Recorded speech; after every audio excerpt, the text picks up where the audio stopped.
I went to a Lutheran high school in California. Graduated from there and um, went to junior college. How many kids do you have? I- How old are they now? Okay, now I've lost two. So the oldest now, she's just turned 37, and the other one will be 36 in September. So, and I'm still 29. But anyhow, and I have 4 grandbabies now. So so it was 4 total, and now it's just 2. It's hard, you know. We just try to keep going. Everything happens for a reason, and it makes us stronger. And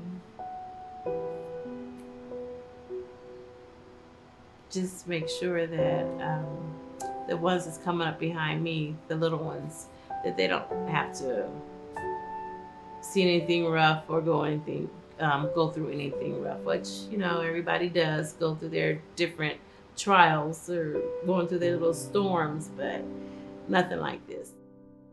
I believe it was March. Sarah was her counselor, and the counselor reached out to me and said, I need to talk immediately, and told me about a learner she had whose son had just been killed in New Orleans. And Sarah was visibly upset, crying, needed solace herself, which I thought was wonderful because it shows the empathy that our counselors feel for our learners. Sarah, of course, immediately reached out to her faculty members to see what we could do about extending clinicals, extending deadlines, such, so that we could still get her through the program that semester. And at first we thought it was going to be a withdrawal, but Lonnie said, no, I want to keep going. And I remember thinking at the time, I don't think she knows how much she's taking on right now. But she did it, and she came back, and it was slow and it was hard, but then she succeeded. And shortly after that, later that summer, her house burned down. I was at clinicals. I left to go to clinicals, and my husband called me, and he told me, you have to get back home. You know, the building's on fire. And I said, I just got here. And I said, okay. So I had to run and tell the professor. I said, I have to go. My house is on fire, you know. And she said, go, Manny, go. You know, I said, okay. So she said, she'll let the school know. So when I was rushing home, normally I'll go one way to the freeway. But this particular time I went this way to the freeway and came, and as I'm coming along the freeway, because my place is right off the freeway, you see nothing but black smoke. I mean, I had never seen anything like this since 9/11. All the dust, the cloud, I mean, it was just awful. Well, anyhow, they wouldn't let me go up there to get anything.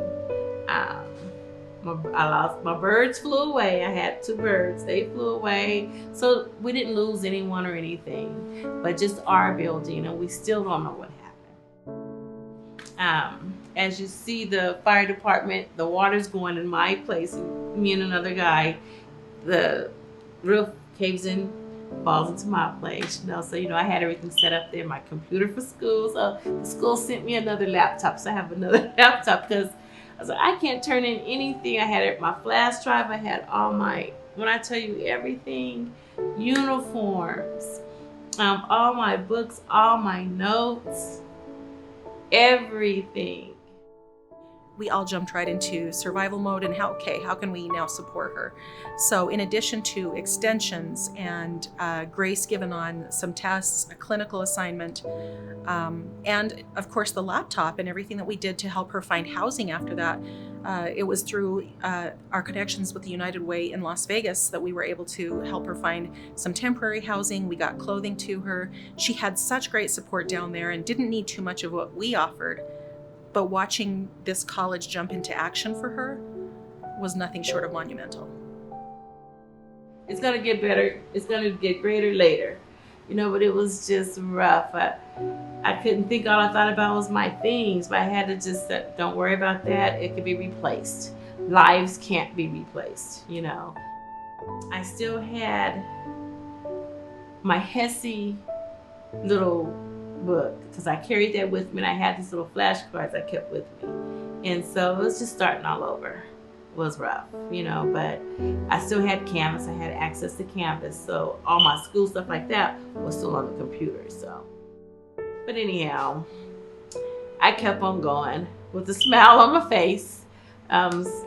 You know, I don't know. Everybody say he only puts on you what you could bear. He's just putting it on me. But anyhow, I made it through. It's rough, you know, but sometimes I can't believe I've done it. Got it out the way, but they were supportive. They sent me blankets, clothes.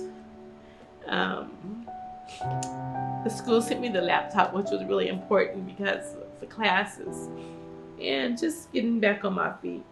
But so I had to work a little bit. So I would work at a plasma place, or I would do agency, you know, agency work. And but I wanted to pass this HESI. I heard so much about this exit HESI, you know. So I didn't want to not pass it. And plus, you know, I had took a break, then something else went through. So those were my attempts. So they had passed this new policy that after the third attempt, you're withdrawn. So I had that on me. I got to pass this, you know, I made it too far. So I said, all I'm going to do every day is just study this HESI. All that other stuff is a repeat. So I'll get it in. And I don't know what I was thinking. I had passed the test with 1,001. I was so happy. So I started turning in everything and almost missed the deadline, but I made it through. So I'm done.